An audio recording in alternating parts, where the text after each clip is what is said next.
to give you a quick walkthrough of what this looks like so that you have some context when I'm giving you tips. What I'll usually do is I'll sit up in the morning.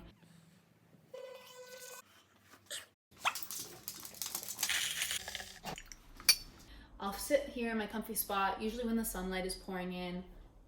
I've got my doggy by my side, and I have my journal with me. What I'll usually do is start by writing a little bit about how I'm feeling, any recent events in life, just so I have that context that's going to provide a basis for my question. Now, this might feel really funny if you've never done gratitude or journaling or meditation before, but it's just a way of tapping into kind of unsullied honesty with yourself. So once I've journaled a little bit and I've started to calm down and I'm getting a little more pensive and a little more comfortable, what I'll do is I'll think about what is the question that's been on my mind most? What is going to make me be able to be more confident in this day? Is there a big life decision, or is it really specific to the day? Well, here are my 10 tips for tapping into your intuition. Tip 1, get in the mood with some journaling. What I'll usually do is get my notebook out and write a little bit about what's going on in life, how I'm feeling that day. It helps me refer back, and it's a great way for me to get my head in the right space. Tip 2, switch positions. So if you think about this, when you're writing, you're in an active pose.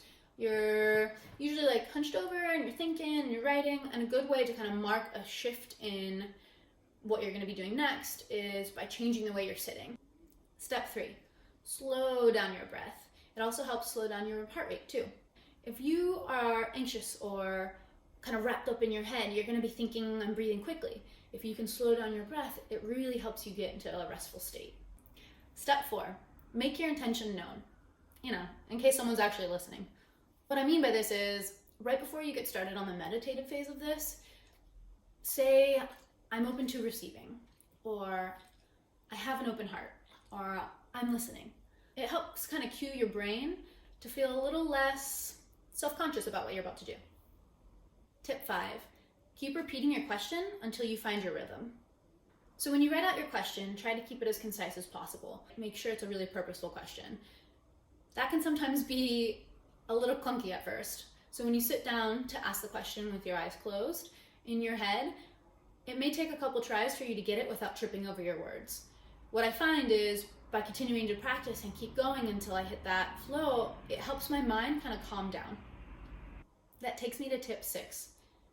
Once you've hit that flow, now shorten what you're trying to say. Pull out the words that are most important and repeat it as if it's a beat. Tip 7, don't forget to pause to leave room for listening.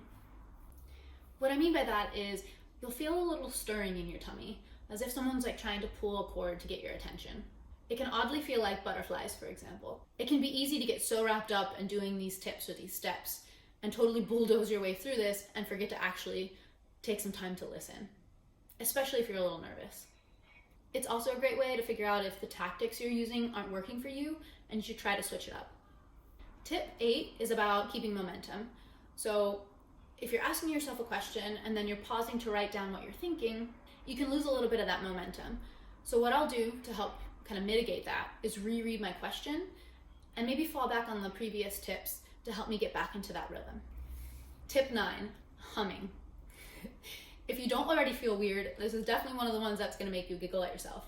What I'll do is I'll sit down when I'm closing my eyes. If I'm finding that I'm having too many distractions with the world around me, instead of saying the words in my head, I'll hum them out loud.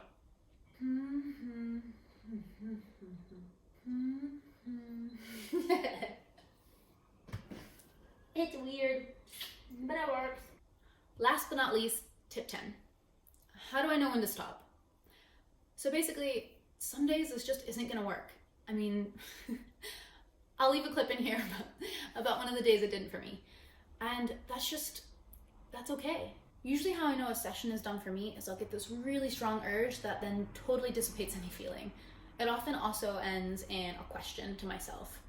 It's funny, I realize I'm sitting there asking a question, and yet sometimes the most impactful responses are a question back. Okay, so a couple of bonus tips. I have found that music can be super useful and it can be super distracting. So music is a super visceral thing, right? It taps into some sort of human part of us that I can't even try to explain. But on days that I'm feeling super sensitive, oftentimes it can get too overwhelming, or it'll influence what I'm writing about or how I react to a question. Or sometimes it's super useful and it helps me feel really, really peaceful. So I'll oftentimes play classical music to help me just kind of chill out. And then I'll mirror my breathing to it, or my cadence of when I'm asking my question, to the beats of the song.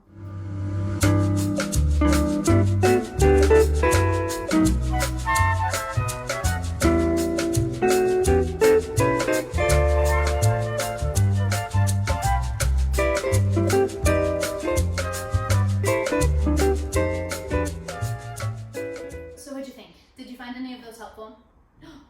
Anything that you do that I didn't mention, drop them in the comments below. I'd really appreciate it if you give this video a like, and make sure to subscribe if you're curious about how you can slow down in a modern world. Thanks guys, catch you next time. Sit. Sit.